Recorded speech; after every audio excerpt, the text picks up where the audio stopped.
Now joining me is Kari Fulton. She is an environmental justice advocate. Kari, thanks very much for joining us. Now, so far a lot of rhetoric, which is to be expected. You heard a failure from some of the young, a historic event showing nations working to solve problems arm in arm. The other side says things are moving very well. These are two dramatically different takes on the success of COP26. Is either side totally right?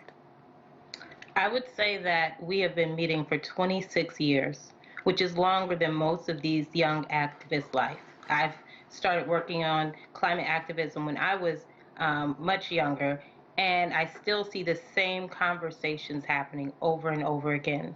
We know that it's going to be a long journey to get to where we need to get in order to solve the climate crisis that we're in.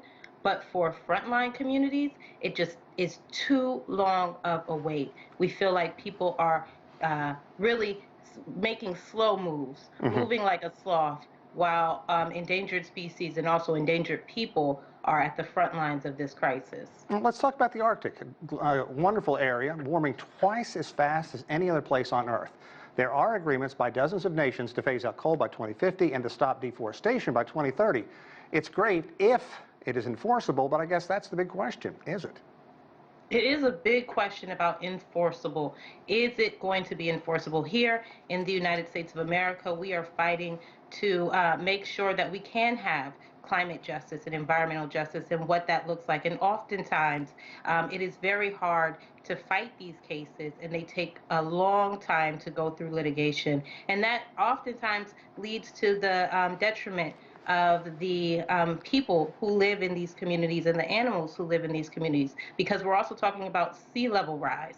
So we already have nations that are losing their land due to sea level rise from climate change that could be preventable if we started working harder and faster and together. Let's step back and take a look at this moment in time, the urgency. California suffering horrific wildfires this past summer, really went on all over the globe, and the race is on to keep the global atmosphere from rising more than 1.5 degrees centigrade. There is growing concern that world leaders just don't get the urgency. Is that a fair accusation? I don't want to say that they don't get it. I think some people do. I think that you have leaders who really understand and get that this is an urgent moment. However, you also have those who get it and don't care. And they think that they can pay their way out of the climate crisis that we're in, or we can use the market to try and find a solution. And that's really not the case. We need to figure out a better solution, and we need to find out a faster one. Yeah, and real quickly, we only have a matter of seconds. Who's going to pay for all this? The United States has been pumping harmful greenhouse gases into the atmosphere for more than a century, but real hesitancy, and this nation has more deniers at the top level than probably any other nation on Earth. I think that is a real big question, and it's a question that our Congress is debating as we speak. We just saw this weekend on Friday a real push to try and keep that reconciliation bill as a part and to get it to a House vote, and we weren't able to do that, and it just pushes things back a lot further. But hopefully, and I know we will, get to a better place. It's just about the people coming together and making it happen. Okay, Kari Fulton, keep fighting the good fight. Thanks very much for joining us here today. Thank you.